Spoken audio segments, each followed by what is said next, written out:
Hello again, everyone. Continuing on with Treasure Island, Part 4, Chapter 3. Narrative continued by the Doctor. End of the first day's fighting.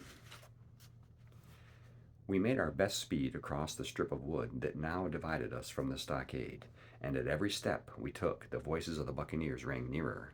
Soon we could hear their footfalls as they ran, and the cracking of the branches as they breasted across a bit of thicket.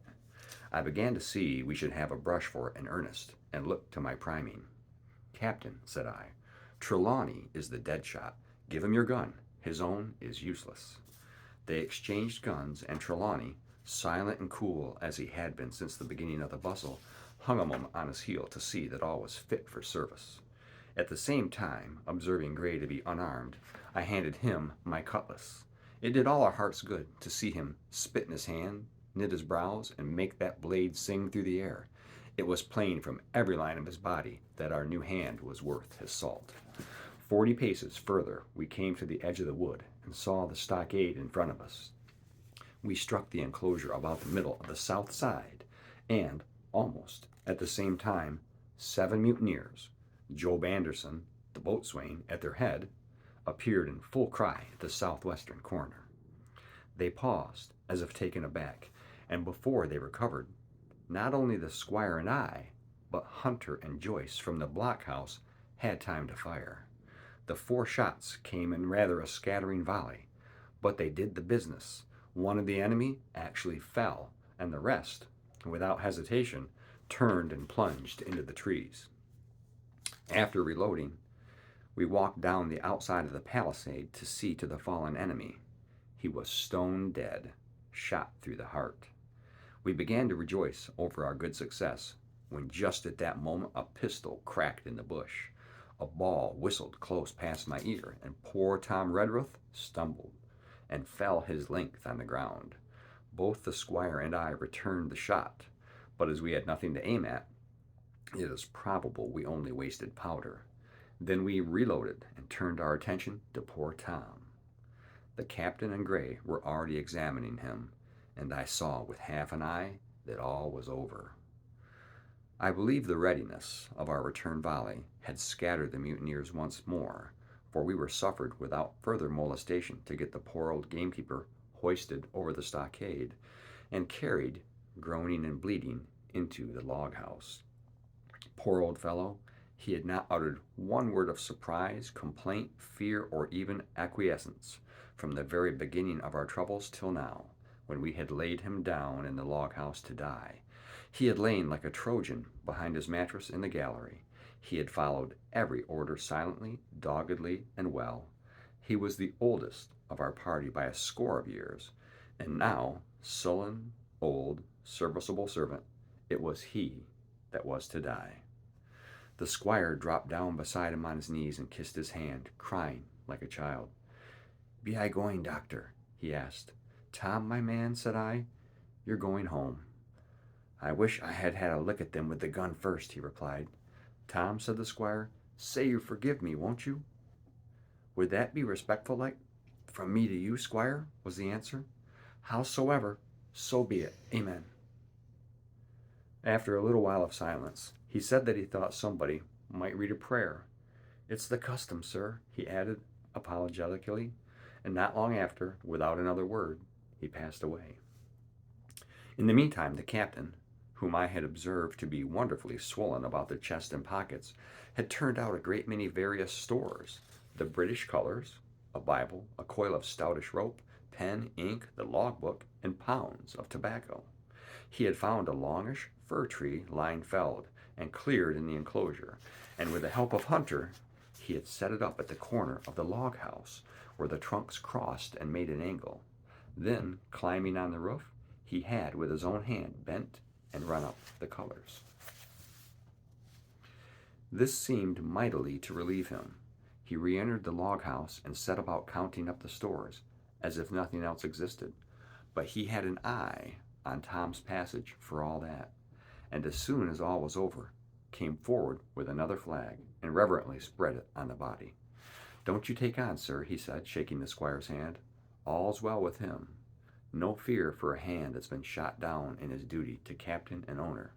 It mayn't be good divinity, but it's a fact. Then he pulled me aside. Dr. Livesey, he said, in how many weeks do you and Squire expect the consort?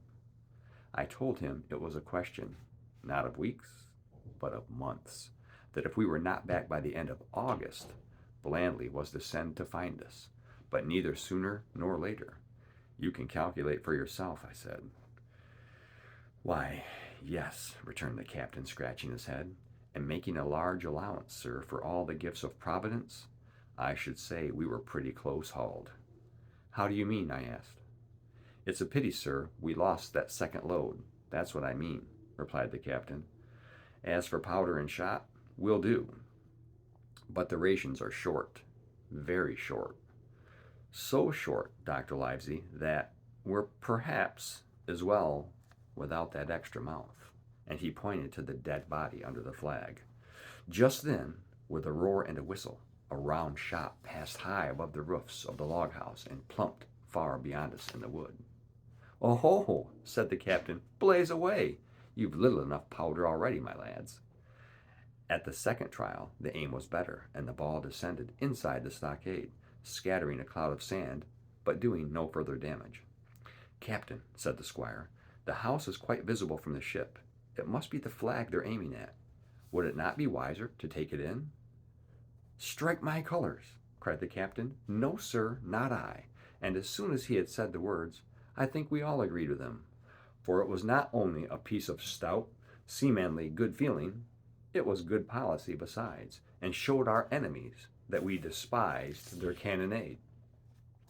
All through the evening they kept thundering away. Ball after ball flew over or fell short, or kicked up the sand in the enclosure, but they had to fire so high that the shot fell dead and buried itself in the soft sand. We had no ricochet to fear, and though one popped in through the roof of the log house and out again through the floor, we soon got used to that sort of horseplay, and minded it no more than cricket. There is one thing good about all this, observed the captain. The wood in front of us is likely clear. The ebb has made a good while. Our stores should be uncovered. Volunteers to go and bring in pork? Gray and Hunter were the first to come forward. Well armed, they stole out of the stockade, but it proved a useless mission.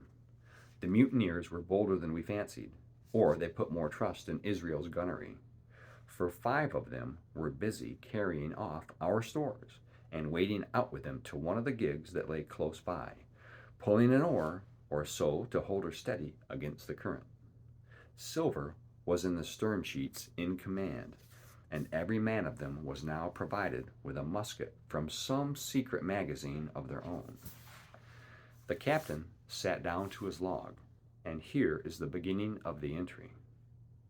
Alexander Smollett, master. David Livesey, ship's doctor. Abraham Gray, carpenter's mate. John Trelawney, owner. John Hunter and Richard Joyce, owner's servants, landsmen, being all that is left faithful of the ship's company, with stores for 10 days at short rations, come ashore and this day and flew British colors on the log house in Treasure Island. Thomas Redruth, owner's servant, landsman, shot by the mutineers. James Hawkins, cabin boy. And at the same time I was wondering over poor Jim Hawkins's fate, a hail on the land side. Somebody's hailing us, said Hunter, who was on guard. Doctor, Squire, Captain, hello, Hunter, is that you? Came the cries.